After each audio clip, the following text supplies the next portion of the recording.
wari umunsi w'ibyishimo ku rubyiruko rw'abanyarwanda baba muri Amerika ndetse no muri Canada. Bari bahujwe n'igikorwa cya Rwanda Youth Forum kirushaho kubegereza igihugu cyabo. Aha bamwe banahagaragarije impano zabo bakomeje guteza imbere aho bari mu masomo hanze y'igihugu. I hope that each and every one of you here has the guts to take your dreams 0 to 100 sugar real quick.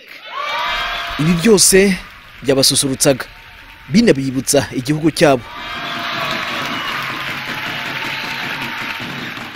Ariko uyu ni wo mwanya bari bategereje cyane, guhura na Perezida wa Repubulika Paul Kagame wari witabiriye iki gikorwa ari kumwe na Madamu we Jeannette Kagame. Perezida Kagame akaba yazaniye impanuro uru rubyiruko arugaragariza ko igihugu kirukeneye. Rwanda, let me assure you, is doing very well. But the journey before us is still long. U Rwanda ruhagaze neza, ariko turacyafite urugendo. Tugomba gukomeza imitekerereze yo kwibohora kugira ngo tuzagere ku mibereho myiza n'ubukungu twifuza. The challenges Rwanda faces today are less dramatic. Ibibazo u Rwanda rufite ubu ntibikaze cyane nk'uko byari imbere, ariko nanone biracyari urusobe. Dukeneye urubyiruko rukemura ibibazo, urubyiruko rureba kure kandi rukorana ubuhanga. Urwo rubyiruko nimwe, aho mwaba mutuye hose mugomba kugira uruhare. Aho mwaba mutuye hose hari uruhare musabwa kugira. You have a role to play. Urubyiruko rusaga 700 nirwo rwitabiriye iki gikorwa cya Rwanda Youth Forum giteguwe ku nshuro ya mbere. Urubyiruko rwitabiriye iki gikorwa rwiganjemo rukurikirana amasomo hanze y'u Rwanda.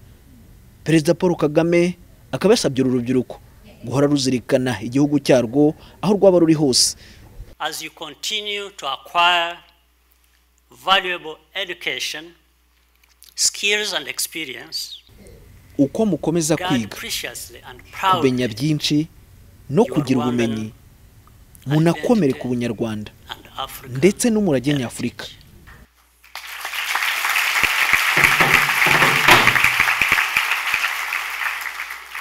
What you gain here should add to who you are as a person.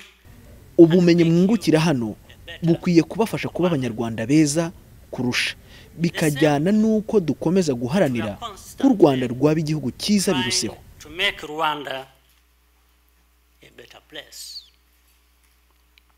But the values you hold, agaciro mufite n'ibyo mwemera nicyo gituma muba abantu batandukanye n'abandi.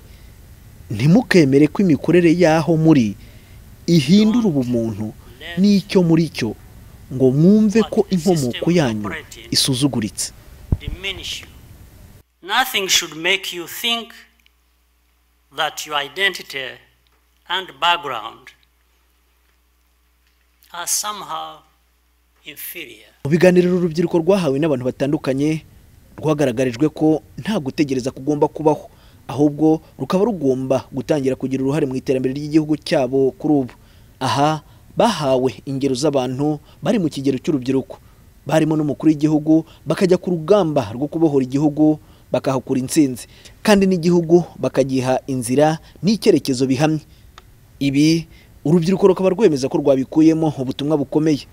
Ni inkuru y'ubuzima bwa nyakubahwa Perezida Kagame, niyo kudufasha kugira ngo turebe ubwitange n'umurava, kandi turebe yuko hari icyo byatanze, yuko atavunikiye ubusa, ahubwo yararwanye ahagarika jenoside. None ubu ngubu turi kwiga hano, dushobora kujya mu Rwanda tukagaruka.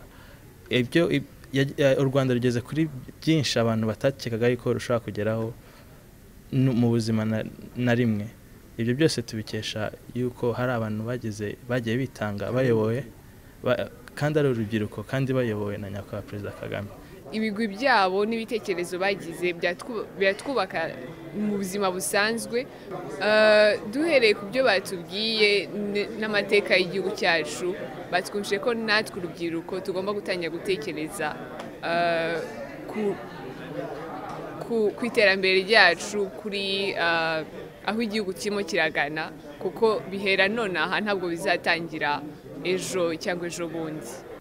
Uru rubyiruko rwagaragarijwe ko ubuyobozi bw'u Rwanda buruha amahirwe binyuze mu kuruha uburezi ndetse no kugira ubuzima, bityo ayo mahirwe rukaba rutagomba kuyapfusha ubusa kuko hari n'ababitangiye ubuhamya bakagaragaza ko ayo mahirwe batangiye kuyabyaza umusaruro.